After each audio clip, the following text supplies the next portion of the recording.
சரீர பூஜை. பெண்ணின் உடலில் உள்ள மிகப்பெரிய பால் உறுப்பு தோல்.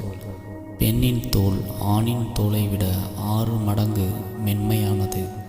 அதனால் அந்த மென்மைக்கேற்ற அளவிற்கு உணர்ச்சிகளை உணரக்கூடியது. உதாரணமாக, பார்வை கதிர்கள் தீண்டலை கூட உணரும் சக்தி பெண்ணின் தோலுக்கு உண்டு. ஆண் எப்போதுமே வேட்டைக்கோ போருக்கோ சென்று கொண்டிருந்தான். அதனால் அவனுடைய வெளிப்புற அரணான தோலானது முட்புதர்களால் கீறப்படுவது, ஆயுதங்களால் காயப்படுத்தப்படுவது, விலங்குகளின் கால் நகங்களால் பிராண்டப்படுவது, சக ஆணின் விரல் நகங்களால், சூரிய ஒளிக்கதிர்களால் தீண்டப்படுவது என எப்போதுமே ஆபத்துக்கு ஆளாகி கொண்டே இருக்கிறது. அதனால் ஆணின் தோல் தன்னை சற்று பருமனாக மாற்றிக்கொண்டு விட்டது. சூழலுக்கேற்ப உடலில் நிகழும் மாற்றம் இது. உதாரணமாக, கணினியோடு பணிபுரிபவர் மண்வெட்டியோடு பணியாற்ற நேர்ந்தால் அவருடைய உள்ளங்கையும் விரல்களும் கடினத்தன்மை உடையதாக மாறிவிடும். தன்னை பாதுகாத்து கொள்வதற்காக உடல் தன் அரணை வலுப்படுத்தி கொள்வதை போன்றது இது. ஆனால் பெண்ணானவள் குகை வாழ்க்கை தொடங்கிய பிறகே ஆணின் வாழ்க்கை முறையோடு ஒப்பிடும்போது சற்று சொகுசாக வாழும் நிலைக்கு தன் வாழ்க்கை முறையை மாற்றிக்கொண்டாள்.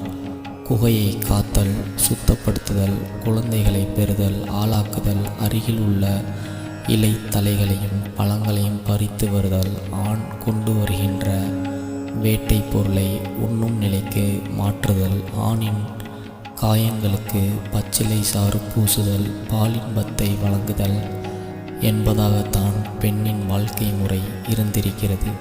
அதனால் அவளுடைய தோல் மென்மையானதாகவே தன்னை வைத்து கொண்டிருக்கிறது.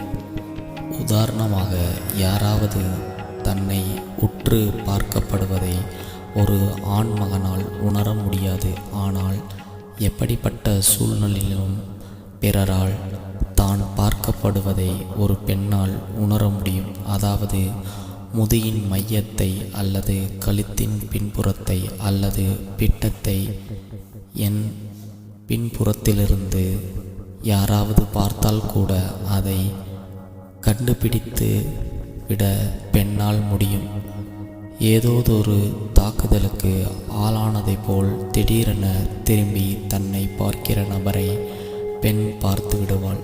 அதாவது பார்வை கதிர்களின் தீண்டலை கூட உணரும் அளவிற்கு பெண்ணின் தோல் மென்மையானது. அந்த மென்மைக்கு பொருத்தமான தீண்டலுக்கு ஆளாகும்போது பால் சார்ந்த உணர்வலைகளை உருவாக்கக்கூடியது. அனிச்சமும் அன்னத்தின் தூவியும் மாதரடிக்கு நெருஞ்சி பழம். அனிச்ச மலரும் அன்னப்பறவையின் சிறகும் கூட பெண்ணின் உடல் மீது படும்போது நெருஞ்சி முள்ளில் குத்தியதைப் போல் அவள் உணர்வாள் என்று வள்ளுவர் கூறுகிறார். பெண் உடலில் அமைந்துள்ள பாலுணர்வு மையங்கள் அனங்கரங்காவில் சொல்லியுள்ளபடி தலைமுடி, தலை, நெற்றி, கண்கள், உதடுகள், மூக்கு, காதுகள், கழுத்து, கன்னங்கள், கொங்கைகள், கொங்கையின் இதழ்கள், கொங்கையின் பிரதிவட்ட பகுதி, முதுகெலும்பு, வயிறு, பிட்டம், கைகள், கைவிரல்கள், தொடைகள், முழங்காலின் பின்புறம், பாதங்கள், கால் விரல்கள், இடுப்பு, யோனி, மதனமேடு, ஆசனவாயின் சுருக்கத்தசை நார்கள், மூலாதார பகுதி, தொப்புளை சுற்றியுள்ள பகுதி, இது தவிர சொல்லாமல் விடப்பட்ட இதர உடல் பாகங்கள் அனைத்தும் பெண் உடலின் பால் உணர்வு மையங்களே.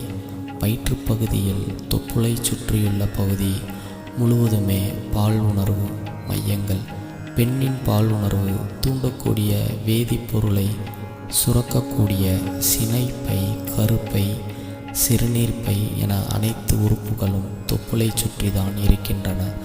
ஆகவே வயிற்றுப்பகுதி முழுவதும் ஒற்றை விரலால் மட்டும் படாத மாதிரி சிறு சிறு வட்டங்களை வரையும்படி ரதி ரகசியங்கள் என்கிற நூல் சிபாரிசு செய்கிறது. பாதங்களில் என்ன செய்யப்பட்டதோ அதே போல மனைவியின் மொத்த உடலிலும் ஒரு அங்குல இடைவெளி கூட இல்லாமல் மயிலிறகால் வருடுவதைப் போல வருடுதல் மற்றும் சதை பிடிப்பான பகுதிகளை மென்மையாக அழித்து விடுதல், பிசைந்து விடுதல் தான் சக்திக்குரிய சரீர பூஜை என்று அழைக்கப்படுகிறது. அந்த நிலையிலும் புனித குகையையோ மதன பீடத்தையோ அமுத படங்களையோ நேரடியாக தொடக்கூடாது. அதோடு மனைவி விரும்பாத எந்த இடத்தையும் எக்காரணத்தை முன்னிட்டும் கண்டிப்பாக தொடக்கூடாது. முக்கியமான தகவல் ஒன்று இங்கே உள்ளது. ஒரு பெண் உலக அழகியாகவோ அல்லது பிரபஞ்ச அழகியாகவோ இருந்தாலும் கூட அவளுக்கும் தன்னுடைய உடலில் உள்ள ஏதாவது ஒரு பகுதி பற்றி ஒரு தாழ்வான கருத்து இருக்கும். தன்னுடைய லிங்கம் சற்று சிறியதாக இருக்கிறது என்று எண்ணம் ஆணுக்கு இருப்பதைப் போலவே பெண்ணுக்கும் தன் உடலில் உள்ள ஏதாவது ஒரு பகுதி பற்றி ஒரு தாழ்வான கருத்து இருக்கும். அந்த பகுதியை ஆணுக்கு காட்ட மாட்டாள். ஆகவே அந்த பகுதியை பார்க்கவோ அல்லது தொடவோ இப்போது முயற்சிக்கக்கூடாது. மயிலிறகால் வருடுவது போல் பெண்ணின் உடல் முழுவதும் மயிலிறகால் வருடுவது போல் வருடியபடியே சுவாசத்தை கவனித்து கொண்டிருக்கவும்.